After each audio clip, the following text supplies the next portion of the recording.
Élise Vigneron, dramaturge et metteuse en scène française. Merci d'être parmi nous à Tunis pour les Journées des Arts de la Marionnette de Carthage, GAMC. Pour commencer, quelles sont vos premières impressions sur ce festival et sur votre rencontre avec le public tunisien? Bonjour, merci pour cette interview. Je trouve que c'est un festival qui a l'air très très actif avec Chekra également et puis une équipe que j'ai rencontrée qui a l'air très très engagée dans la marionnette avec des spectacles qui viennent de un peu partout j'ai l'impression du monde entier et puis avec aussi une particularité sur les artistes tunisiens. Mais malheureusement, j'ai pas pu voir beaucoup de choses parce que j'étais en montage, en répétition, puis après on a joué. Mais j'espère que je vais voir des choses ce soir. Et sur le public, je trouve que c'est un public qui a l'air très ouvert, très intéressé, avec une culture aussi de cet art de la marionnette. On sent qu'il y a cette spécificité qui est là.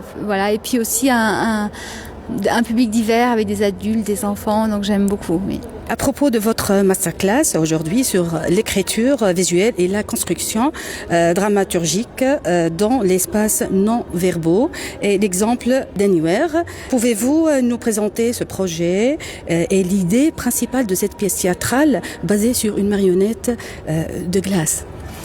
Alors Anywhere, c'est une pièce que j'ai créée il y a 10 ans.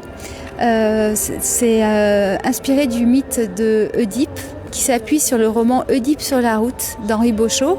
Et mon travail, il porte vraiment sur un travail plastique qui met la matière au cœur de la dramaturgie. Et donc, avec cette marionnette d'Oedipe en glace, on travaille sur l'idée de transformation du personnage physique, mais aussi transformation intérieure de ce personnage qui est en quête d'initiation en fait. Oedipe a chuté, s'est crevé les yeux et va errer pendant des années avant d'arriver à Colonne. Donc Bochot a écrit cette partie d'errance où le personnage qui était roi grâce à sa chute, va pouvoir se trouver lui-même. Et donc la matière, la glace, permet de symboliser cette transformation d'un être cassant, qui a du mal à marcher, qui a les yeux qui coulent, qui va petit à petit, grâce à sa fille Antigone, devenir un personnage lumineux. Dans un spectacle non-verbal comme Anywhere, comment pouvez-vous maintenir une tension dramaturgique forte sans avoir recours au texte? C'est une bonne question. Alors on est vraiment... On travaille beaucoup l'ouïe, le son. Il y a un univers sonore qui est très, très présent, très énigmatique, assez étrange, qui maintient une tension.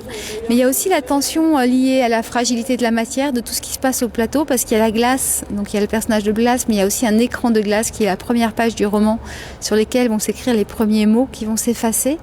Et il y a tout un travail sur la chaleur, sur les résistances chauffantes qui provoquent la casse de la glace, de cet écran. Donc le spectateur, je pense qu'il est dans une situation de suspendu à la possibilité qu'il y ait quelque chose qui chute, voilà. Il y a une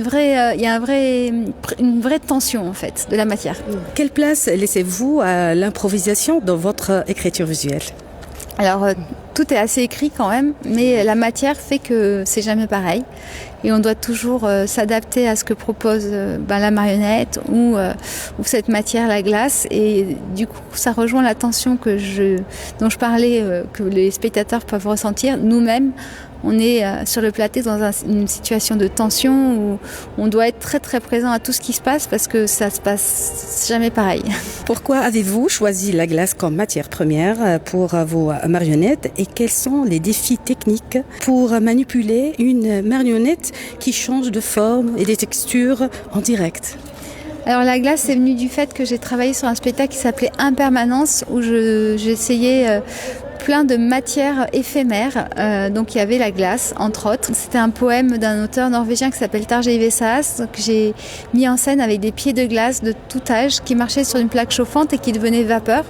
Donc la glace, il y a cette particularité de changement d'état de matière, du solide, au liquide, au gazeux. Donc chacun peut lire une métaphore à travers ces différents états de matière. Il y a eu beaucoup de défis parce que la glace c'est un matériau quand même qui peut être instable, surtout dans les théâtres. On n'a jamais la même température, c'est jamais les mêmes congélateurs. Il y a la possibilité aussi, c'est assez corrosif, donc ça abîme les moules. En fait, c'est quand même un matériau qui descend à moins 30 des fois, et donc qui peut, avec le métal, ça rouille. Donc il faut trouver des métaux qui supportent bien le froid. Tout ce qui est fil aussi, il faut que ça supporte bien le froid. Et après, sur le plateau, la manipulation, ça glisse énormément, ça casse, c'est raide. Donc on fait pas ce qu'on veut. Il faut vraiment pouvoir suivre ce que propose la marionnette aussi. Au début, on voulait vraiment pas qu'elle glisse, on mettait des choses dans les pieds. Voilà, il y a un peu lâcher prise de certaines choses qu'on veut faire et pouvoir faire avec ce qu'elle fait. Elle a son langage qui est déjà très intéressant. Donc il faut suivre la matière. La marionnette, est-ce un objet ou un sujet? Alors moi je pense que la marionnette c'est une matière. La matière, est-ce que c'est objet? C'est pas objet. Pour moi ça a sa propre vie, ça a son propre langage.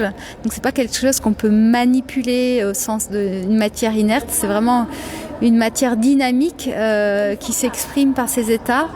Donc je suis peut-être plus proche du sujet, mais le sujet ça référence à l'humain. Donc ce serait je sais pas, c'est plus large en fait, c'est plus cosmique, on va dire. Est-ce que tu penses de passer pour d'autres matières que la glace? Alors voilà, ça fait 10 ans que j'ai commencé à travailler avec la glace, donc là il y a vraiment un aboutissement de cette recherche avec ces personnages à taille humaine. Et là, je pars au Japon pour une résidence de recherche pendant 4 mois où je vais travailler sur d'autres matériaux en transformation, comme la terre par exemple, ou d'autres matériaux qu'on va rencontrer, je sais pas encore lequel. Voilà, c'est une recherche. Pour le projet. Oui, ce sera pour tout l'automne et je vais créer une pièce avec une danseuse. Voilà. Votre art, en un mot. Éphémère. Votre message pour les jeunes et même pour les professionnels dans ce domaine d'art de la marionnette. Un message, ça serait de chercher. Moi, je trouve que c'est important de chercher, même si des fois on a l'impression c'est difficile et qu'on est plus dans la difficulté que dans la trouvaille. Mais voilà, de pouvoir suivre ses désirs et d'être au plus proche de soi pour ouvrir des nouvelles pistes aussi de recherche. Merci beaucoup. Merci à vous.